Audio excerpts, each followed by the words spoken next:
Uma promessa nos foi feita. O povo que andava em trevas viu grande luz. E os que viviam na região da sombra da morte, resplandeceu-lhes a luz. Porque um menino nasceu, um filho se nos deu. O governo está sobre os seus ombros, e o seu nome será Maravilhoso Conselheiro, Deus Forte, Pai da Eternidade, Príncipe da Paz. Ele estenderá o seu governo e haverá paz sem fim sobre o trono de Davi e sobre o seu reino, para o estabelecer e para o firmar com juízo e com justiça, desde agora e para sempre. O zelo do Senhor dos Exércitos fará isso. E essa promessa se cumpriu. E o Verbo se fez carne e habitou entre nós, cheio de graça e de verdade. E vimos a sua glória, glória como do unigênito do Pai. Em um momento da história onde vivemos cercados por ansiedade, medo e angústia, a boa notícia é que o Natal é mais do que uma festa. Ele é a manifestação do Príncipe da Paz.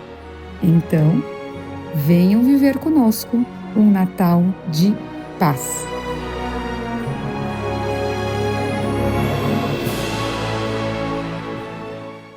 Muitas surpresas, não? A começar pelo próprio vídeo. Eu não tenho acesso, na maioria das vezes, aos vídeos, ao que é produzido. Eu confio bastante naquilo que a nossa turma faz. Mas eu acho muito interessante como Deus liga, né, as coisas. E já você vai entender por quê. Nós chegamos em dezembro, né? E acho que todo mundo já começou a ver aí ao redor a mudança no nosso panorama, né, da cidade, né? Cidade mais enfeitada, luzes, lojas aí que já começam a ficar abertas, né, à noite, daqui a pouco. ênfase, né? Essa semana toda foi ênfase para tudo quanto é lugar, na chegada do Papai Noel, né? Papai Noel chegou em Valinhos, Papai Noel chega em Vinhedo, Papai Noel chega em Campinas. Eu falo, poxa... Aí eu fui dar uma checada para ver se era o mesmo Papai Noel, né? Porque eu falei, esse cara está ficando meio onipresente, né? Mas não era, não, eram outros, então está tudo certo, né? Agora, dezembro, além disso, é um mês onde a gente chega também, eu acho que muitos, não sei se todos, mas com certo cansaço, não é não? Né? A gente chega assim, parece que é aquela maratona que você está correndo os últimos quilômetros, né? E você está olhando já a faixa de chegada lá, mas parece que a faixa de chegada não chega. Então a gente chega já meio cansado, com aquela grande expectativa pela chegada do fim do ano, pôr um ponto final, né? E mais um ano. Deus é muito sábio com esse negócio dele criar, né, as estações e reciclar, né, a nossa vida a partir de anos, né? Porque, pensa, se fosse um negócio interminável, né? Só Ele consegue ter essa eternidade assim, né? E eu fiquei pensando nisso, com relação ao minha vida mesmo, nosso ano. Como é que a gente vai seguindo nisso, né? Como a gente ainda está seguindo? Muitas vezes a gente vai seguindo distraídos. Talvez alguns de nós estamos seguindo aí para o final do ano machucados, não é? Com feridas de perdas que a gente teve ao longo do ano, às vezes com aquela sensação ainda, né, de mágoa, com alguma circunstância, né? Talvez a gente continue caminhando meio enganados, achando que a gente está bem, mas na verdade não estamos, achando que as coisas vão melhorar, mas parece que passa os dias e as semanas e elas não melhoram muito. Sem dúvida alguma, todos nós andando bastante entretidos, porque isso é parte da nossa cultura, não é? Tentar nos distrair, tentar nos entreter com relação à vida. Certamente caminhamos com algum grau, algum nível de expectativa, não é? Ainda. O ano ainda não terminou, né? Quem sabe algumas coisas ainda vão acontecer. No meio desse contexto todo, nós temos o Natal. Nós temos o Natal, essa festa que fala a respeito, embora muito pouco enfatizado pela nossa sociedade, mas fala a respeito da realidade do nascimento, não é? De Jesus, da encarnação dele. O Natal tem a ver com essa promessa de paz.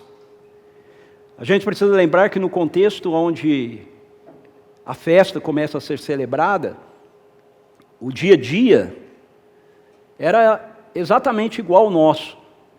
Às vezes nós temos essa tendência de olhar para trás, olhar para a Bíblia, né, e achar que aquilo que eles viviam lá é muito diferente daquilo que a gente vive hoje. Eu não sei quantos de vocês já pararam para pensar nisso assim? Já pararam para pensar que às vezes você lê a Bíblia e parece que as pessoas da Bíblia elas não trabalhavam? Quantos já pensaram nisso assim? Parece que as pessoas da Bíblia não trabalham. A gente trabalha, a gente tem que ir para o escritório, tem que ir no negócio, e a gente lê a Bíblia, parece que eles não trabalhavam, eles estavam sempre, né, ali ou acolá. Mas o contexto deles não é diferente no nosso. O contexto em que essa mensagem surge, que nós vamos chamar de Natal, tem a ver com essa realidade da dominação romana na qual eles estavam inseridos. Não é? O Natal, ele vem dentro desse contexto econômico, político, social, que eles estavam inseridos. Era diferente do nosso, certo? Era um contexto de reis e etc. Mas é semelhante ao nosso, porque esse também é o nosso contexto. Eles estavam inseridos nesse contexto de dores pessoais, existenciais, sociais. Na verdade, o Natal, ele nos lembra de uma realidade que passa desapercebida, na maioria das vezes, na vida de uma grande quantidade de pessoas. A história tem uma direção. A história tem um destino. É disso que o Natal fala. Por quê? Porque a história está indo ao encontro do príncipe da paz. Como eu falei, eu não tive acesso ao vídeo antes, mas o texto que me lembra disso é justamente o que foi lido aí, né, ou declarado aí no texto, que está lá em Isaías, quando Isaías diz: contudo não haverá mais escuridão para com aqueles que estavam aflitos. No passado ele humilhou a terra de Zebulon e de Naftali, mas no futuro ele honrará a Galileia dos gentios, o caminho do mar além do Jordão. O povo que andava em trevas viu uma grande luz, sobre os que viviam na terra da sombra da morte raiou uma luz. Fizeste crescer a nação e aumentaste a sua alegria. Eles se alegram diante de ti, como os que se regozijam na colheita, como os que exultam quando dividem os bens tomados na batalha. Pois tu destruístes o jugo que os oprimia, a canga que estava sobre os seus ombros e a vara de castigo do seu opressor, como no dia da derrota de Midian. Pois toda bota de guerreiro usada em combate, toda veste revolvida em sangue, serão queimadas como lenha no fogo.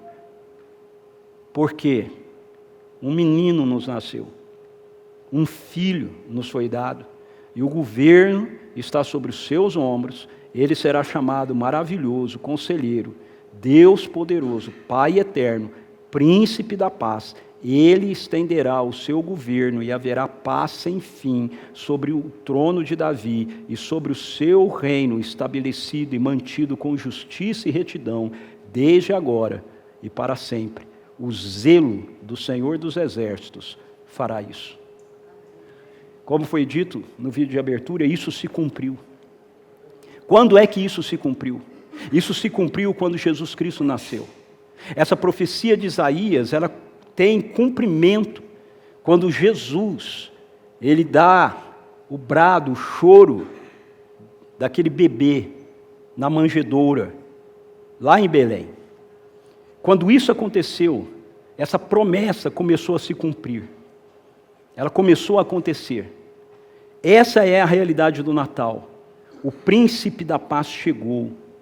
E pelo fato do príncipe da paz ter chegado, então o reino de paz está estabelecido. como o profeta disse. E logo esse reino de paz será pleno. E aí o ponto que eu quero ver com vocês hoje é, onde é que nós estamos nisso? Onde nós estamos no Natal? Porque essa profecia para Maria, essa profecia para José, essa profecia para aquela geração, se cumpre no nascimento do Messias, na encarnação do Messias. Mas e para nós? Onde ela se cumpre? Ela se cumpre no retorno dele. Não na primeira vinda, mas no retorno. Sabe o que o Natal diz para mim e para você? O Natal diz para mim e para você que o Jesus que veio, virá.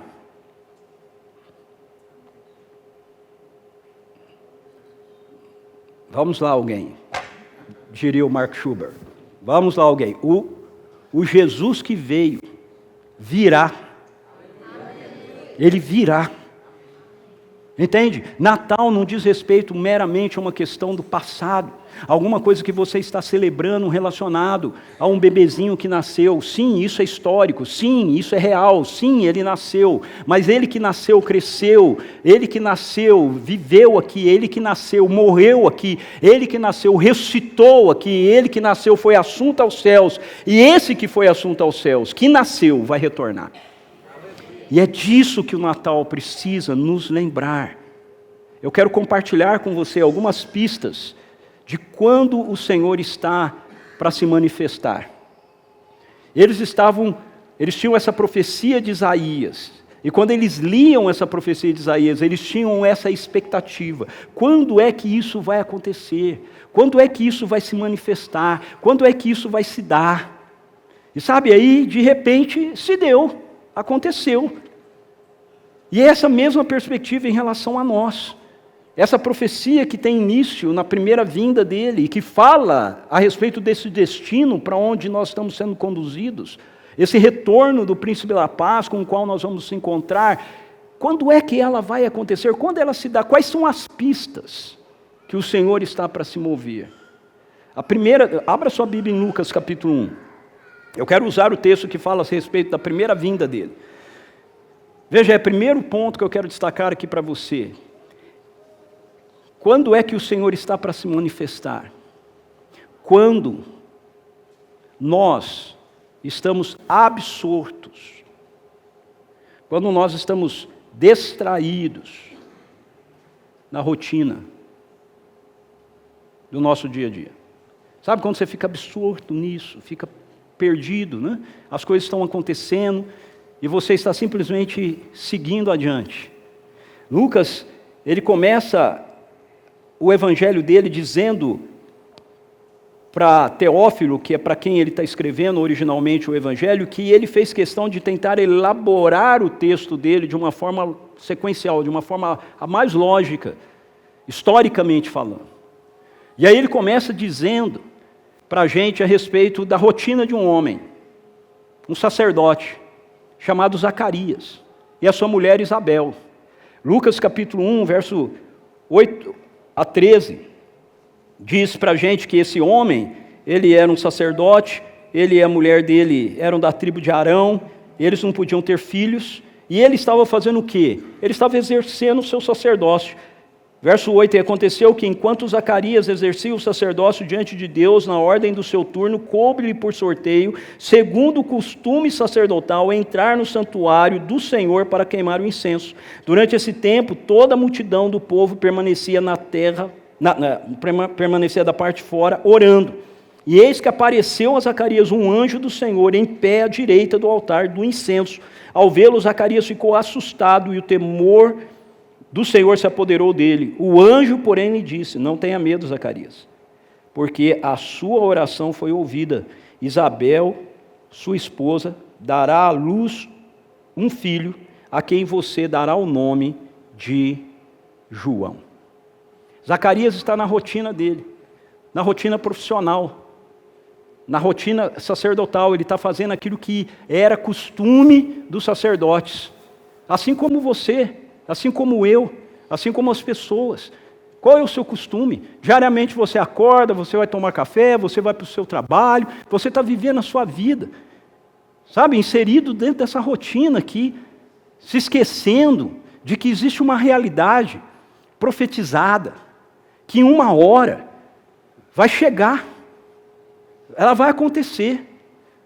Você em algum momento já parou para pensar na possibilidade de que isso possa ocorrer ao longo dessa semana? Num desses dias, num dos dias que você está no seu escritório, fazendo as coisas que você está fazendo. Zacarias está ali, e de repente um anjo do Senhor aparece para ele, e diz, sabe o que está escrito lá em Isaías? Sabe o que está escrito lá em Malaquias? Então, você entrou dentro da história, vai começar a acontecer. Mas o texto mostra para a gente também a rotina de Maria.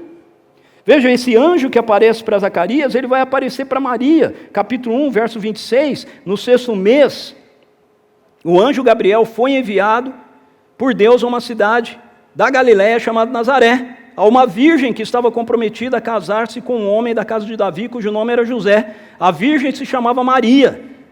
E, aproximando-se dela, o anjo disse: salve, agraciada, o Senhor está com você. Ela, porém, ao ouvir essa palavra, perturbou-se muito e pôs-se a pensar no que poderia significar essa saudação. Veja, se você tem, por um lado, o Zacarias, por outro lado, você tem Maria. Maria é uma jovem, muito provavelmente uma adolescente ainda, ok? Começava cedo, né? Essa vida de casado deles. O que é que ela está fazendo? Ela está na casa dela, pensando no quê? No casamento. Ela está pensando no casamento. O que é que uma noiva fica pensando? Quando você vai casar, o que é que você fica pensando? Na festa, nos convidados, na decoração. No que será que Maria estava pensando? Ela estava pensando no casamento dela. Ela era prometida a um homem da casa de Judá, chamado José. Qualquer mulher que está comprometida com um casamento, ela está pensando no casamento. Ela está pensando no que ela vai fazer, na rotina dela. Maria não está ali pensando assim, Isaías 9 vai se cumprir. Eu vou ser a mãe do Messias. Ela não está pensando nisso. Eu acredito que é verdade que todas as mulheres daquela época deviam ter uma certa expectativa, ainda mais se ela fosse da tribo de Judá, né? De talvez ser a escolhida para ser a mãe do Messias. Mas eu duvido que Maria estivesse ali no dia a dia, na rotina dela, pensando em que a profecia vai começar a se cumprir aqui. Mas o anjo aparece para ela, no meio da rotina dela. Então, como é que o Senhor se move? Como Ele traz as realidades dEle para a nossa história, para a nossa vida? Abre os seus olhos, porque Ele faz isso na rotina da nossa vida. Ele faz isso enquanto a gente está trabalhando e achando que o trabalho é tudo que a gente tem. Ele faz isso quando a gente está bem, de saúde, animado, indo na academia. Ele faz isso quando a gente está de cama, enfermo, sendo entubado, na UTI. Ele faz isso enquanto a gente está no final da vida. Zacarias e Isabel já eram avançados em dias e não podiam ter filhos. Oraram a vida toda para ter filhos e não podia ter filhos. Já chegava no fim da vida sem filhos. O anjo aparece para Zacarias e diz para ele: suas orações foram ouvidas. Eu duvido que Zacarias tinha pensado a oração, é a oração que estou pedindo um filho. Eu acho que ele pensou naquela oração. Tanto não pensou que quando o anjo falou que a Isabel ia ficar grávida, ele duvidou e falou: mas como é que isso pode ser isso? Sabe? Aquelas orações todas que você já fez e que ficaram lá atrás, que você acha que foram desconsideradas por Deus. Talvez, o único ponto em relação a isso é que Deus está tomando essas orações para fazer delas um momento chave dentro da história. Isabel e Zacarias não sabiam disso, mas eles seriam pais de João Batista, aquele que viria como precursor do Messias, o filho deles. Deus não nos ouviu. Não, eu ouvi e eu vou colocar vocês num momento estratégico da minha história com a humanidade. Maria vem no final da vida, mas vem também no início da vida. Uma jovem vai casar, mas vai ficar grávida antes de casar. Casal casado, que passa a vida toda esperando ter filho e não tem. Uma jovem que não é hora de ter, vai ter. Esse é Deus. Esse é Deus, você entende isso? É Ele. Será que compreendemos que na rotina das nossas vidas existe uma conspiração divina em andamento? Você já alguma vez parou para pensar que há uma grande, mas não é uma pequena, viu, irmãos? Há uma grande possibilidade de você ver o Rei dos Reis vindo nas nuvens do céu. Porque é assim que acontece. Jesus disse que seria assim. Ele disse, vai acontecer quando ninguém estiver esperando. Será como nos dias de Noé. Segundo, ele se move assim, quando nós estamos em meio às impossibilidades. Sabe, ele vem e ele faz as coisas acontecerem na história. Quando nós estamos em meio a impossibilidades.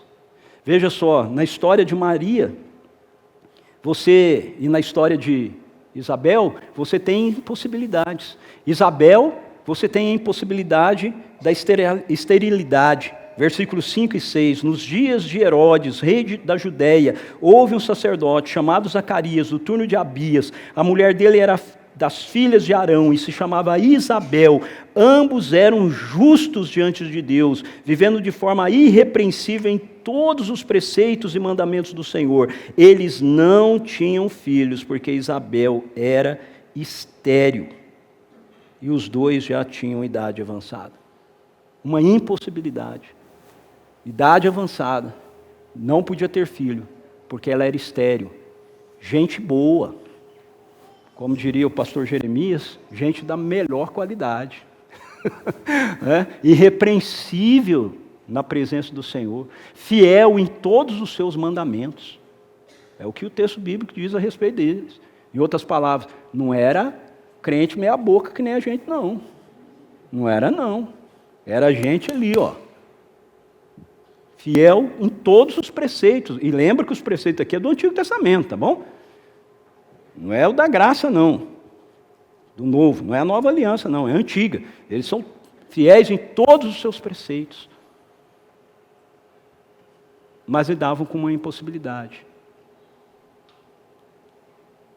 Ah, mas eu sou tão fiel a Deus e Ele não ouve minhas orações. Será que não? Será que tudo que Ele está fazendo não é simplesmente criando esse contexto? Para que quando Ele se move, a gente só possa dizer, foi Ele. Mas você tem a impossibilidade também de Maria. Maria é virgem. Ele diz, você vai dar à luz, você vai ter um filho. Sabe o que eu acho que Maria pensava, que ela receberia de resposta, quando ela pergunta para o anjo assim, mas como vai ser isso se eu não tive relação com ninguém? Eu não casei ainda. Eu acho que ela estava achando que o anjo ia dizer para ela assim, sim, é claro, primeiro você vai casar, né? Você vai casar com José, aí vocês vão estar casados, vocês vão ter a vida de vocês, aí você vai gerar um filho. O Senhor vai trazer um filho para vocês.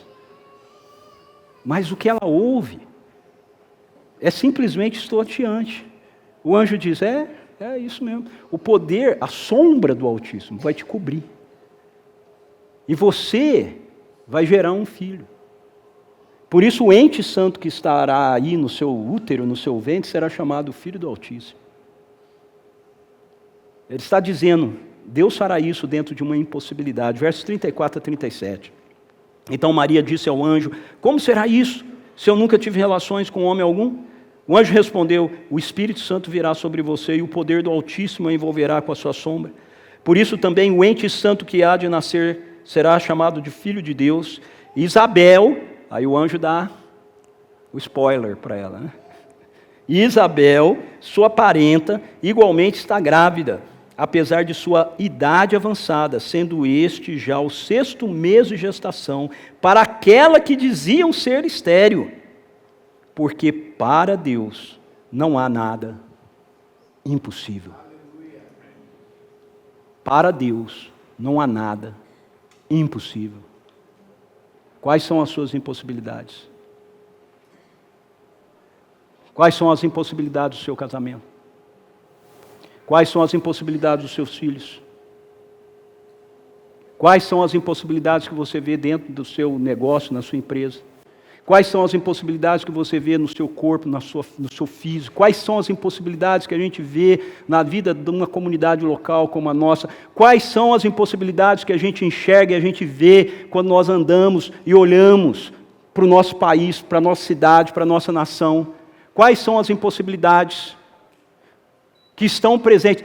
No ano em que Herodes era rei, havia um homem chamado Zacarias, casado com uma mulher chamada Isabel, que tinha uma impossibilidade. No ano em que Herodes era rei, havia uma virgem que ficaria grávida, de uma forma inexplicável pela ciência. No ano do governo do presidente Lula, do Supremo Tribunal Federal, no ano em que nós temos lidado com uma série de descabidas decisões dentro do nosso país, há impossibilidades na nossa vida. E impossibilidade é o campo fértil para que o Senhor possa manifestar a presença e o poder dele. Se não houver impossibilidades, não há razão de ser para ele. Aquilo que é impossível para os homens, diz Jesus, é possível para Deus. Olhe ao seu redor. Olhe para a sua vida. Olhe para o nosso mundo. Olhe para a nossa sociedade. Natal nos lembra que as impossibilidades são possíveis para Deus. E talvez você olhe ao redor e você diga: é impossível que as coisas mudem. Se esse é um sentimento do seu coração, saiba que você está no melhor cenário para a manifestação da presença e do poder de Deus. Ele se manifesta também quando ele encontra os colaboradores para os seus propósitos. Esse é o terceiro ponto que eu queria deixar aqui com você, terceiro e último. Ele se manifesta quando ele encontra os colaboradores para os seus propósitos. Versos 38. Então Maria disse: aqui está a serva do Senhor, que aconteça comigo conforme a sua palavra. Então o anjo foi embora. E a Maria foi para a casa da Isabel, porque ela recebeu o spoiler. Ela ficou sabendo que a Isabel estava grávida já de 6 meses. Falou: vou lá, vou visitar ela. E quando ela vai visitar Isabel, o texto diz que Isabel fica cheia do Espírito Santo. Logo que ela chega e saúda. E o verso 45, Isabel diz para Maria: bem-aventurada a que creu, porque serão cumpridas as palavras que foram ditas da parte do Senhor. Bem-aventurada que creu, eis aqui a tua serva, cumpra-se em mim a tua vontade. Bem-aventurada a que creu, porque nela serão cumpridas as palavras do Senhor. E frente a isso, Maria então compõe um cântico espiritual, que começa aí no verso 46, e eu quero destacar para a gente: a minha alma engrandece ao Senhor, o meu espírito se alegrou em Deus meu Salvador, porque Ele atentou para a humildade da sua serva, pois desde agora todas as nações me considerarão bem-aventurada, porque o poderoso me fez grandes coisas, santo é o seu nome. E A música continua, mas eu quero ir até aqui. Porque o poderoso me fez grandes coisas. Grande é o seu nome. Santo é o seu nome. Sabe por que essas coisas se deram na história? Não é apenas porque Deus é soberano. É óbvio que Ele é soberano e Ele determinou esse momento. Mas é porque houve resposta colaborativa. Porque Maria disse, faça em mim. Faça em mim. Você precisa se lembrar que quando Maria diz isso, hoje a gente lê a Bíblia e ela mesma reconhece isso. Aquilo que vai acontecer em mim vai fazer com que as gerações me chamem de bendita. Mas aquilo que ela ia viver na vida dela ali, não seria isso. Não seria isso. José vai querer deixá-la em secreto, porque ele acha que ela traiu com outro homem. Ainda bem que o anjo do Senhor vai lá falar com José também, em sonho. Jesus carregou o estigma, o filho primogênito de Maria carregou o estigma por toda a sua vida, de que ele era um filho bastardo. Significa que ela era mãe de um bastardo. Sabe, Maria assumiu uma posição para a glória de Deus, que queimaria a reputação dela diante da sociedade, diante dos seus. Mas ela estava ali. Ela disse, estou aqui. Ela esqueceu o casamento de lado. Ela parou de pensar na festa.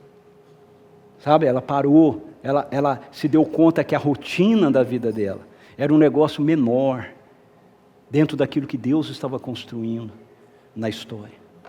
E aí a minha pergunta para você é, nós estamos disponíveis? Você está disponível? Natal me lembra que Deus continua trabalhando e Ele continua buscando colaboradores. Nós sabemos para onde nós estamos indo. Quando o Senhor está para irromper, sabe o que acontece? O Eliel vai gostar dessa. Sabe o que acontece, Eliel? Quando o Senhor está para irromper, Ele busca alguém que Ele possa engravidar com os seus sonhos. Quando o Senhor está para se mover na história, os olhos dele começam a correr sobre a terra, procurando homens e mulheres que possam ser engravidados pelos seus propósitos. Homens e mulheres que possam entender que aquilo que é a nossa rotina, aquilo que acontece no nosso dia a dia, aquilo que são as manchetes nos jornais, aquilo que é dito na internet, é muito insignificante perto da realidade daquilo que Deus está fazendo. E eu quero terminar essa manhã dizendo para você que hoje Ele busca um povo que esteja gestando o irromper do príncipe da paz sobre as nuvens dos céus. É isso que Ele está buscando naquela época. Ele estava buscando o útero de uma mulher, para que a palavra eterna pudesse se tornar um ser humano. Mas hoje Ele busca um povo que possa estar gestando esse retorno glorioso do seu corpo glorificado nas nuvens do céu. Por que eu digo isso? Porque é assim, meu querido, eu quero lembrar você, é assim que o livro termina. Apocalipse 22, 12 a 17, nós lemos Jesus dizendo, eis que venho sem demora, e comigo está a recompensa que tenho para dar a cada um segundo as suas obras. Eu sou o alfa e o ômega, o primeiro e o último, o princípio e o fim. Bem-aventurados aqueles que lavam as suas vestes, para que tenham direito à árvore da vida e entrem na cidade pelos portões. Fora ficam os cães, os feiticeiros, os impuros, os assassinos, os idólatras e todo aquele que ama e pratica mentira. Eu, Jesus, enviei o meu anjo para dar testemunho destas coisas a vocês nas igrejas. Eu sou a raiz e a geração de Davi, a brilhante estrela da manhã. E qual é a nossa resposta?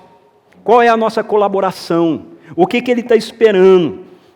O Espírito e a noiva dizem, vem, vem. Aquele que ouve, diga: vem. Aquele que tem sede, venha quem quiser e receba de graça da água da vida. O que nós vamos gestar? Sabe, o Natal é um convite do Senhor para que eu e você estejamos gestando essa realidade. Precisamos clamar na direção vertical e na direção horizontal. Na direção vertical, nós unimos a nossa voz ao Espírito, porque nós somos a noiva e dizemos: vem, noivo, vem, Maranata, Maranata, vem. Essa mesa me lembra que eu vou sentar contigo, vem. Mas a nível horizontal, até que Ele venha, a gente precisa continuar clamando: todo aquele que tem sede, venha, venha a Ele enquanto Ele não retorna e beba da água da vida. Beba da água da vida. Feche seus olhos, curve a sua cabeça. Eu oro para que o Espírito Santo ressignifique no seu coração e na sua mente o que o Natal de fato é. Não é uma festa pagã, mas também não é uma festa meramente cristã que fala de uma realidade do passado. É uma profecia que está lá em Isaías e que começou a se cumprir, mas que ainda vai ter a sua concretização. E o meu desafio para você essa manhã é que você possa ser movido pelo Espírito Santo de Deus e você possa dizer, Senhor, se o Senhor precisa de um útero, eis aqui a minha vida. Se o Senhor precisa de alguém aonde os seus propósitos vão ser gestados, para que essa realidade rompa dentro da história, dentro da minha história, enquanto eu estou aqui, eis-me aqui, Senhor, eis-me aqui, eis-nos aqui como parte da sua noiva. Que o Senhor nos encontre, como o Senhor encontrou Maria, que o Senhor nos encontre. Queremos fazer eco à voz do Espírito, dizendo: vem, noivo. E queremos fazer eco à voz do Espírito, dizendo para as pessoas: ainda há tempo, venha, você está com sede, venha beber, venha para essa mesa enquanto há tempo. Porque quando Ele se manifestar, o reino da paz será estabelecido plenamente. Mas como você viu na palavra de Apocalipse, muitos ficarão fora dele. Vem, Espírito Santo, eu peço que o Senhor traga, Senhor, traga para nós essa revelação. Eu peço que o Senhor traga essa revelação ao nosso coração, à nossa mente. O Senhor rompa os grilhões da religiosidade em nós. Não queremos responder como Zacarias, acostumados com o turno da nossa religiosidade. É isso aí que a gente faz. A gente vem sempre cantar, a gente vem sempre orar, a gente vem sempre ouvir a Bíblia. Não, surpreende-nos, encontre conosco, Senhor, no meio dessa rotina. E muda a realidade do nosso coração. Muda a realidade da nossa vida, Senhor. Traz o sentido, o significado do Natal como essa realidade que pode ser respondida em meio às nossas impossibilidades, sejam elas quais forem. E encontre em nós colaboradores, parceiros, para que assim como o Senhor encontrou naquela geração, para que o Messias viesse na primeira vinda, o Senhor possa encontrar na nossa geração, a geração que está pronta para se encontrar com Ele em sua segunda vinda. Em nome de Jesus. Amém.